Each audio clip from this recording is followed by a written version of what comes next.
Marinai del web, benvenuti o bentornati su Radio di Bordo. Oggi parliamo di VHF, in particolare di questo VHF qui. VHF portatile, l'IC M25 versione Euro della ICOM o ICOM. Bando alle ciance, partiamo subito.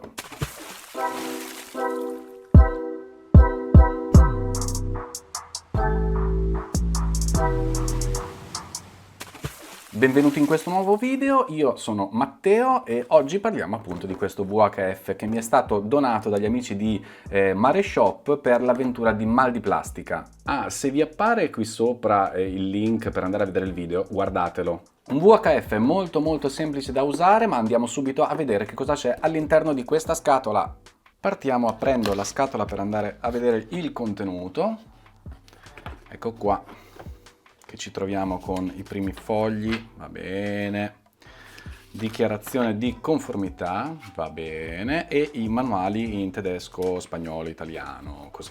Andiamo a vedere poi cosa troviamo sotto. Eccolo qua, abbiamo il nostro VHF, troviamo l'antenna, la clip per poter montare il nostro VHF, attaccarlo magari alla cintura dei pantaloni o a un giubbotto di salvataggio, e questo piccolo cordino da attaccare dietro al VHF. Poi troviamo il caricatore, che in realtà non vedete perché lo devo comprare, l'ho perso.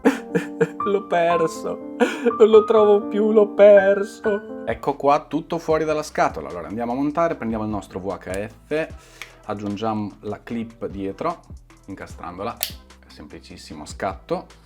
Montiamo la nostra antenna, ok, chiaramente questo è un VHF usato, vedete lo schermo è leggermente rovinato, vi chiedo scusa ma è ormai qualche anno che lo uso, quindi qualche segno c'è sicuramente. Non metto la clip, se no perdiamo un sacco di tempo. Ecco qua il nostro VHF. Caratteristiche principali: troviamo un VHF veramente leggero, pesa circa 220 grammi, lo andiamo a pesare, vediamo se si vede, come vedete 221 grammi, veramente comodo, leggero da tenere anche addosso durante la navigazione, galleggiante con sistema di individuazione luminoso, quindi quando casca in acqua si attiva un LED e un effetto sonoro che ci aiuta ad individuarlo, un'interfaccia utente molto semplice, una comoda ricarica USB che troviamo sul fianco, poi andremo a vedere nello specifico, tanta autonomia perché 1590 mAh, da casa dichiarata un'autonomia di circa 11 ore. Abbiamo già detto galleggiante con retroilluminazione del display, funzione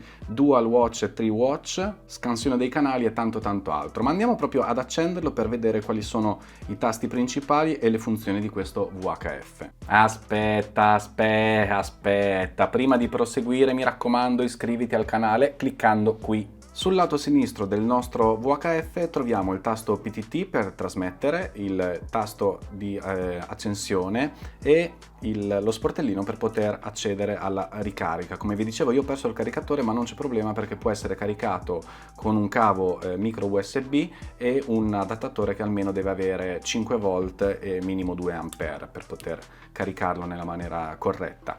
Nella parte frontale troviamo pochi tasti, come vi dicevo prima, un'interfaccia molto semplice. Partiamo con elencare quali sono i tasti principali. Tasto 16, premendolo in automatico ci ritroveremo nel canale 16 che si utilizza in caso di emergenza o comunque come primo contatto con una stazione radio. Subito sotto troviamo il tasto Vol e Squelch, premendo Vol, che sarebbe il volume, andiamo con le frecce ad alzare e abbassare il volume, mentre premendo Squelch possiamo alzare e abbassare questa funzione che cerca di eliminare i segnali ambientali fastidiosi alla nostra comunicazione. Quindi alzando il livello di squelch diminuiamo la sensibilità del ricevitore, quindi eliminando i rumori di sottofondo, con la possibilità però anche di andare a eliminare dei segnali deboli per noi utili. Diminuendo invece lo squelch aumentiamo la sensibilità del ricevitore e avremo la possibilità di captare anche i segnali più deboli. Subito sotto troviamo il tasto Scan. Premendo il tasto Scan il nostro VHF effettuerà una ricerca normale o prioritaria, poi andremo a vederla nel menu principale, all'interno dei nostri canali preferiti. Il tasto Fav ci permette di indicare quali sono i nostri canali favoriti, semplicissimo perché noi ci troviamo ad esempio sul canale 20, andando a premere Fav per un secondo questo canale diventa uno dei favoriti. La scannerizzazione avviene all'interno di tutti i canali, come vi ho detto, preferiti, scelti appunto col tasto Fab. In realtà, caro Matteo, si dice scansionare, non scannerizzare, scansionare. Lo so. Mi piace scannerizzare perché ha tante Z, così. Fa colore. Tasto Channel ci permette di andare a decidere quali sono i gruppi di canali che vogliamo ascoltare. Infatti se io premo per un secondo il tasto Channel, come vedete mi sposto, qui di fianco, non so se si vede, tra CAN, i canali canadesi, USA, i canali americani, e INT, i canali international.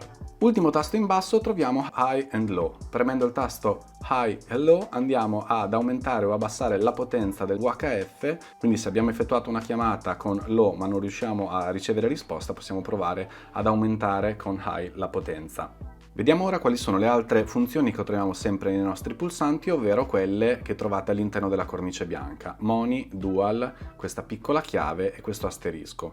Partiamo da Moni.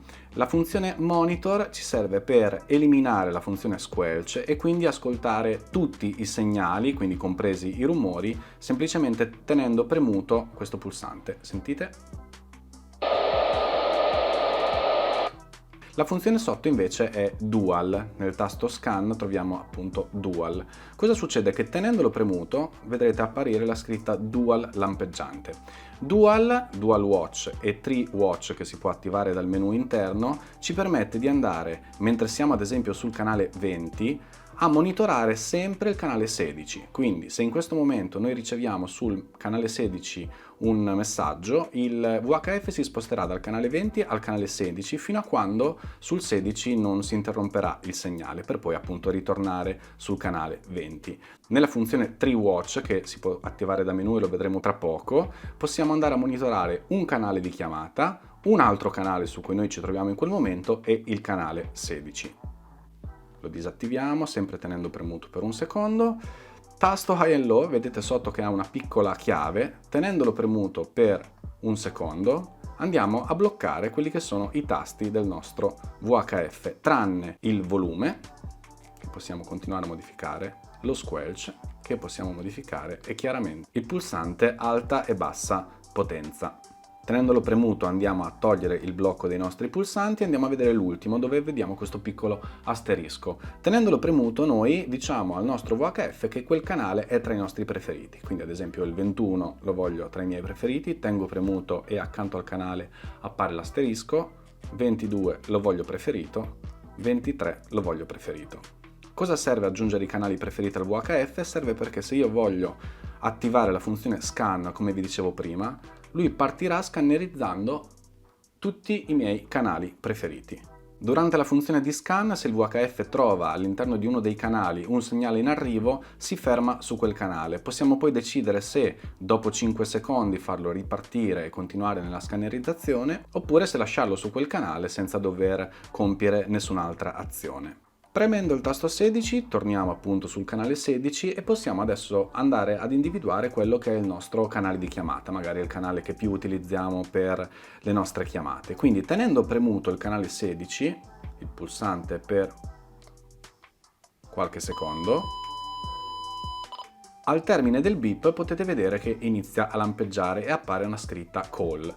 Noi possiamo andare a decidere un canale, nel mio caso il 23, ripremendo il tasto 16, il tasto call è fissato sul 23. Perché questo? Perché premendo il tasto 16 noi torniamo in automatico sul canale 16, ripremendo per un secondo il tasto 16 ci spostiamo nel nostro canale di chiamata. Quindi abbiamo un richiamo rapido di un canale che può essere anche chiaramente lontano dal canale 16. Entriamo ora nel menu del nostro VHF. Per farlo dobbiamo per prima cosa spegnere. Teniamo premuto il pulsante volume e squelch e lo accendiamo.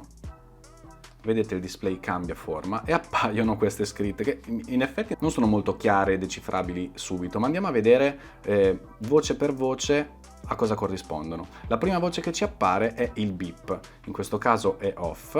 Se io metto on, come sentite si attivano i beep, quindi ogni volta che io premo un pulsante sentiremo il rumore. Premiamo ora il tasto Vol per passare al secondo menu, che è il pulsante che ci consente di decidere la funzione del tasto Scan. Abbiamo due possibilità, Normal o Priority. Se è su off siamo su normal, ovvero il VHF esegue una scannerizzazione dei canali in ordine sequenziale, quindi se abbiamo 10 canali andrà dal 10 all'1, dal 10 all'1 e così via. Se mettiamo on, quindi in funzione priority, lui andrà a scannerizzare un canale e poi subito dopo il canale 16, il secondo canale e poi il canale 16, quindi terrà sempre monitorato, alternandolo ad altri canali, il canale 16 che è quello dell'emergenza. Continuando a premere vol, andiamo nel timer dello scan, quello che vi dicevo prima, ovvero quando il VHF trova un segnale su un canale si ferma su quel canale. Se abbiamo impostato on rimane 5 secondi fermo su questo canale per poi ripartire. Se invece selezioniamo off rimane fermo su questo canale.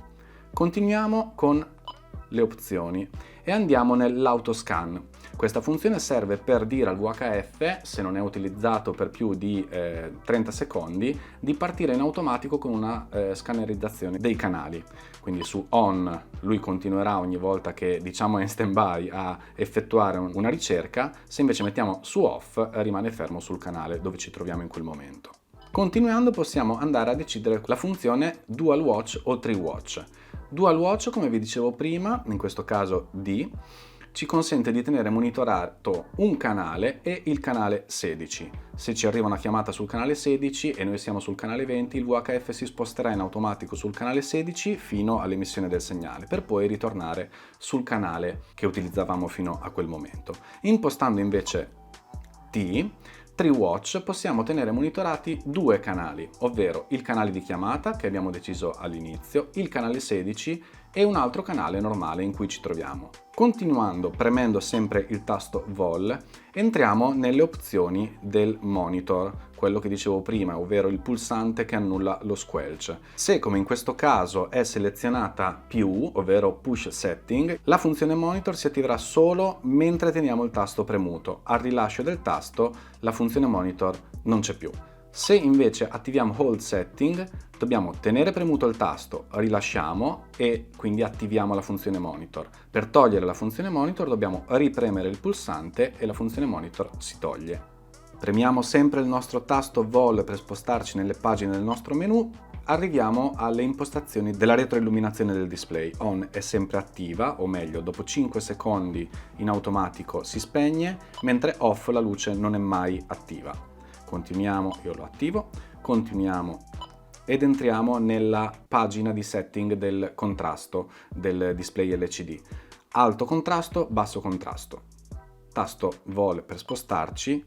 Qui possiamo andare a decidere se attivare o non attivare un risparmio di corrente durante il non utilizzo del VHF, quindi quando non c'è un segnale in ricezione, quando non è operativo, per 5 secondi il ricevitore in automatico va in modalità di risparmio energetico. Continuiamo con il tasto vol. Ecco, qui siamo in una pagina che ci permette di attivare un allarme acustico quando il nostro VHF casca in acqua. Se attivato su on, il VHF cade in acqua e emetterà un suono molto forte che si stopperà solo quando andremo a premere uno dei tasti oppure dopo averlo tirato fuori dall'acqua dopo circa 10 secondi.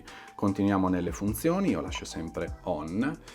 Acqua Quake. Questa funzione serve per eliminare l'acqua che rimane dopo che appunto è cascato in mare per sbaglio, serve per eliminare l'acqua dall'altoparlante. Cosa succede? Che se è su off dobbiamo attivare manualmente questa funzione che emette una forte vibrazione per togliere e far scolare l'acqua. Possiamo decidere se emettere questa vibrazione, questo tono molto basso per 2 secondi, 5 secondi o 10 secondi. Mi raccomando, attenzione perché è un segnale molto forte, quindi tenetelo lontano dalle vostre orecchie. A questo punto il nostro menu è finito, premiamo il tasto 16 e torniamo alla schermata principale del VHF. Spero che questo video vi sia piaciuto e se vi è stato anche utile, mi raccomando, ricordatevi di iscrivervi al canale, commentate, fate tutto quello che volete. Noi ci vediamo la prossima settimana. Ciao!